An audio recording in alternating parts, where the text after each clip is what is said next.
सुप्रभात।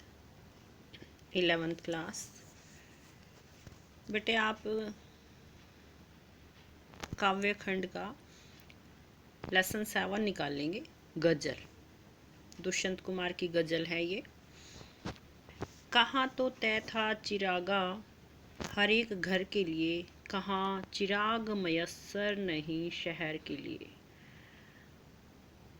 इन पंक्तियों में कहा गया है कि स्वतंत्र भारत के लिए सबने सपना देखा था कि अब यहाँ के प्रत्येक घर में रोशनी होगी, दीपकों की माला जलेगी, यानी ढेर सारी खुशियाँ मिलेंगी। परंतु वास्तविक स्थिति इसके विपरीत है। प्रत्येक घर की बात तो दूर, यहाँ तो पूरे शहर के लिए भी एक दीपक या रोशनी का जरिया नहीं है। सभी जगह अंधेरा ही अंधेरा है।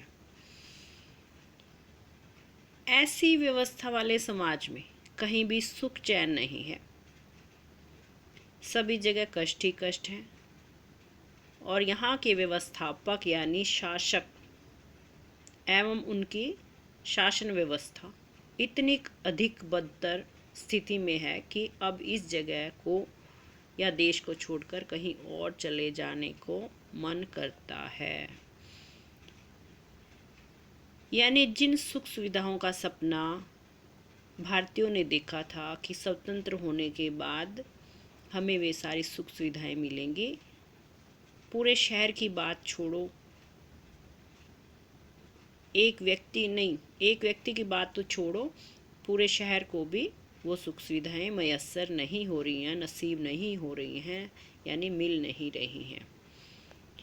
यहाँ दरख्तों के साए में धूप लगती है, चलो यहाँ से चलें उम्र भर के लिए। दरख्त यानी पेड़, यहाँ दरख्तों के साए में धूप लगती है, यहाँ के वृक्षों के नीचे भी धूप है, यानी छाया नहीं है। अर्थात जिस व्यवस्था में या जिसके आश्रय में लोगों को सुख शांति मिलनी चाहिए थी, वहाँ भी इसकी प्राप्ति नहीं है। इसलिए चलो यहाँ से चलें उम्र भर के लिए, यानी मन करता है कि उम्र भर के लिए यहाँ से कहीं और चले जाएं, क्योंकि चारों ओर अव्यवस्था एवं भ्रष्टाचार ही फैला हुआ है। सामाजिक व्यवस्था में कवि ने दरख्त शब्द का प्रयोग उन संस्थाओं के लिए किया है जिनका निर्माण ही सामाजिक कल्याण की भावनाओं के तहत किया गया था। अब वे संस्थाएं भी लोगों का कल्याण नहीं कर रही हैं, लोगों को राहत नहीं दे रही हैं, इसलिए लोगों को लगता है कि यहाँ से चले जाना ही ठीक है। ना हो कमीज तो पाँव से पेट ढक लेंगे।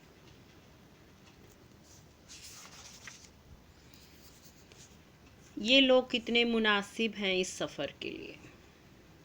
भारत के लोग इतने दीनहीन अवस्था में हैं कि कभी भी अपने अभावों का रोना नहीं रोते हैं। कुछ लोग ऐसे हैं जो अपने अभावों के लिए संघर्ष भी नहीं करते हैं। उन्हें पहनने के लिए कमीज ना मिले तो अपने अधिकारों के लिए कोई संघर्ष नहीं करते, बल्कि अपने पाँव को सिकोड़ कर अपना पेट ढकने की कोशिश करते हैं। अर्थात उनमें विरोध एवं संघर्ष करने की भावना ही मर चुकी है।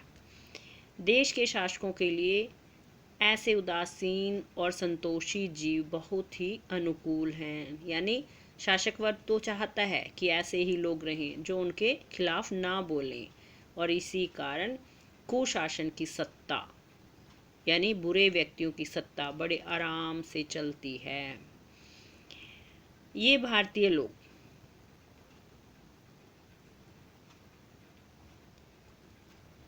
जन खुदा को भी इसलिए मानते हैं ताकि उनके सामने अपना बुरा समय गुजारने के लिए कोई मनमोहक नज़ारा रहे। अब देखेंगे बच्चे, खुदा नहीं ना सही, आदमी का ख्वाब सही, कोई हसीन नज़ारा तो है नज़र के लिए। यानी भगवान है या नहीं है, इस बात की उन्हें चिंता नहीं है।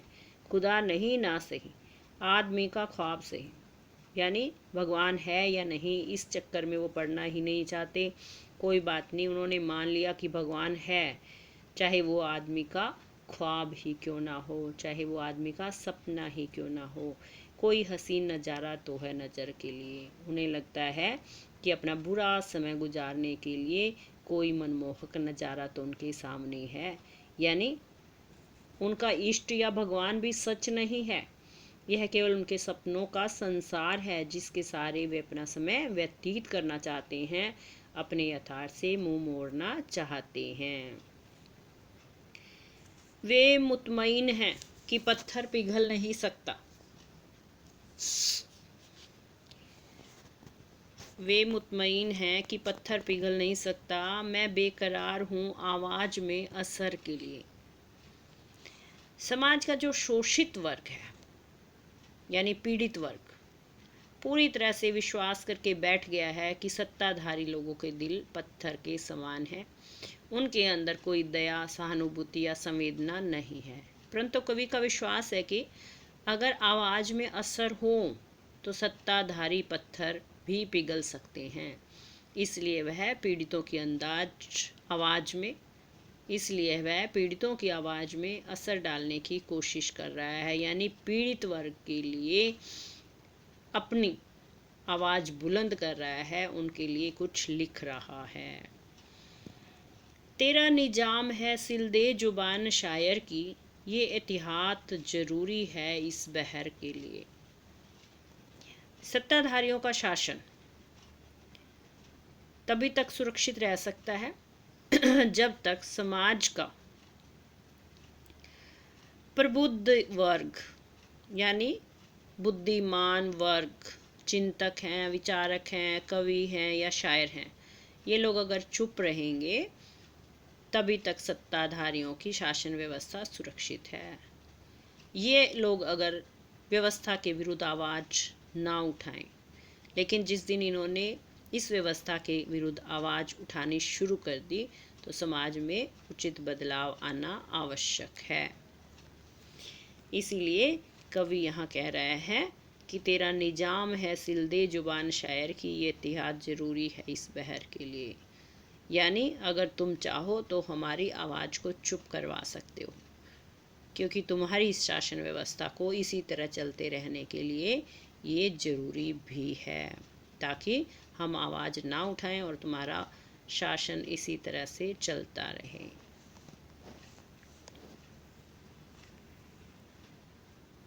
जिए तो अपने बगीचे में गुलमोहर के तले, मरे तो गैर की गलियों में गुलमोहर के लिए। कवि कह रहा है कि हमारा यही धर्म है,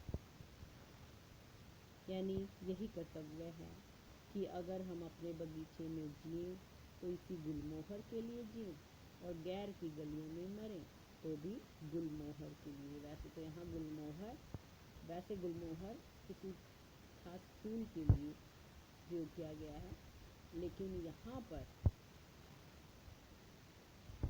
अपने कल्याण के लिए, यहाँ पर समाज के कल्याण के लिए इसका प्रयोग किया गया है।